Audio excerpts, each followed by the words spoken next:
In today's short analysis video, we're going to discuss on HPL electric and power limited stock के ऊपर। दोस्तों ये stock अगर आप देखो तो अगस्त 2024 से करेक्शन के अंदर चल रहा है। मोटा मोटी देखो तो दोस्तों स्टॉक ने पूरे 4 महीने यानी पूरा एक क्वार्टर स्टॉक ने करेक्शन में बिता दिया। और करेक्शन में भी दोस्तों अगर आप देखो तो स्टॉक ने मैक्सिमम प्राइस वाइज करेक्शन दिया है, जहाँ पर स्टॉक डाउन साइड करेक्ट हुआ डीपली और फिर स्टॉक ने टाइम वाइज करेक्शन के अंदर एक साइड वे कंसोलिडेशन करी और अल्टीमेटली उसको एक स्ट्रॉन्ग बेस बनाकर ब्रेकआउट किया है। और दोस्तों ये स्टॉक के अंदर मल्टीपल पॉजिटिव फैक्टर्स एक साथ ब्रेकआउट हुए हैं, जिसके तहत ये स्टॉक करंट लेवल से अपसाइड में 18% रनअप के लिए रेडी है। लेकिन दोस्तों यहाँ पर कोई भी हमारी बाई सेल होल्ड रिकमेंडेशन नहीं है, ये प्योरली एजुकेशन पर्पज से मैं अपना पॉइंट ऑफ व्यू आप लोगों के सामने शेयर कर रहा हूँ। कोई भी पोजीशन लेने से पहले अपने फाइनेंशियल एडवाइज़र को ज़रूर कंसल्ट कर लेना। फ्रेंड्स आप लोग देख सकते हो कि ये वो टॉप एरिया था जहाँ से करेक्शन स्टार्ट हुआ था और यहाँ से कुछ इस तरह से downward sloping parallel channel stock के अंदर बनी। और जब तक स्टॉक ये डाउनवर्ड स्लोपिंग पैरेलल चैनल में था, स्टॉक के अंदर प्राइस वाइज करेक्शन कंटिन्यू रहा और यहाँ पर back to back lower lows hit हुए। दोस्तों अगर आप देखो तो फर्स्ट लोअर लोज यहाँ हिट हुआ, सेकंड लोअर लोज यहाँ हिट हुआ और थर्ड लोअर लोज यहाँ हिट हुआ। और जैसे ही दोस्तों ये downward sloping parallel channel upside में ब्रेकआउट हुई, इसने मल्टीपल हायर हाइज को ब्रेक करके उसके अबाव सस्टेन क्लोजिंग देकर कंफर्म कर दिया करेक्शन कंप्लीटेड। यहाँ पर दो बड़ी मेजर पॉजिटिव सिग्नल मिली। पहले तो उसने डाउनवर्ड स्लोपिंग पैरेलल चैनल को अपसाइड में ब्रेक किया, जिसकी वजह से जो स्ट्रेट डाउन साइड फॉल आ रहा था प्राइस वाइज करेक्शन का, अल्टीमेटली वहाँ पर ब्रेक लग गई।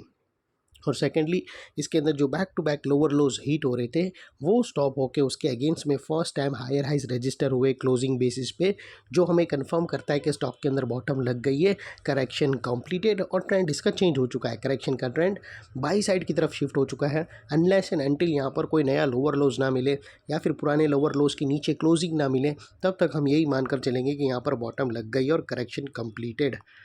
और दोस्तों बात कर लेते हैं यहाँ पर डाइवर्शन का। तो फ्रेंड्स अगर आप MACD डालकर चेक करो और आप MACD को प्राइस एक्शन के लोअर लो स्विंग को कंपेयर करो MACD के ऑसिलेशन से, तो आपको यहाँ पर क्लियरली पॉजिटिव डाइवर्शन विटनेस होगा। प्राइस एक्शन के जो लोअर लो स्विंग है वो डाउन साइड में टिल्ट हुए हैं और वही MACD के ऑसिलेशन अपसाइड में टिल्ट हुए हैं और यहाँ से हमें ब्रेकआउट मिला है जो एक अपसाइड मोमेंटम पम्प कर सकता है स्टॉक के अंदर। और अल्टीमेटली दोस्तों बात कर लेते हैं यहाँ पर चार्ट पैटर्न की। तो फ्रेंड्स अगर आप देखो तो यहाँ पर हमें एक ज़बरदस्त ट्रायंगुलर चार्ट पैटर्न ब्रेकआउट होता हुआ क्लियरली विटनेस होता है। और दोस्तों उसकी जो नेकलाइन है ब्रेकआउट की वो तकरीबन 542 के आसपास आती है। और दोस्तों ये जो इनसाइड रेंज है ट्रायंगुलर चार्ट पैटर्न की, ये तकरीबन 17 से 18% की है, जो ऑलरेडी ये नेकलाइन को ब्रेकआउट कर चुकी है। अपसाइड सस्टेन मूव स्टार्ट करेगा तो स्टॉक 7 to 18% तक रनअप देगा। और वो लिहाज से दोस्तों स्टॉक का जो अगला टारगेट निकल कर आता है वो 640 के आसपास का आता है, 645 के आसपास आता है। जो नेकलाइन से अगर आप कैलकुलेट करो तो तकरीबन दोस्तों वो होता है 17 to 18%। और दोस्तों यहाँ पर बीच में कुछ रेजिस्टेंस है जो ये स्टॉक फेस करेगा, जिसको हम ब्लू में कर देंगे टारगेट से पहले। और दोस्तों यहाँ पर एक और पॉसिबिलिटी भी हो सकती है कि स्टॉक हो सकता है कि ये जो ब्लू लाइन है वो एक सेलिंग प्रेशर है, स्टॉक वहाँ पर पहुँचे और वहाँ रिजेक्शन फेस करे, रेजिस्टेंस फेस करे और स्टॉक नीचे आवे रीटेस्ट करने, तो यहाँ पर एक रीटेस्ट सिनेरियो भी बनेगा और यहाँ पर हो सकता है कंसोलिडेशन करे और फिर अप साइड में अपनी जर्नी स्टार्ट करे। तो वो लिहाज से दोस्तों अपना माइंडसेट रेडी रखना। जनरली दोस्तों रेजिस्टेंस के पास जैसे स्टॉक पहुँचता है वहाँ पर कंसोलिडेशन बिल्कुल दिखाई देता है, तो वो भी एक चीज़ एक रहेंगी।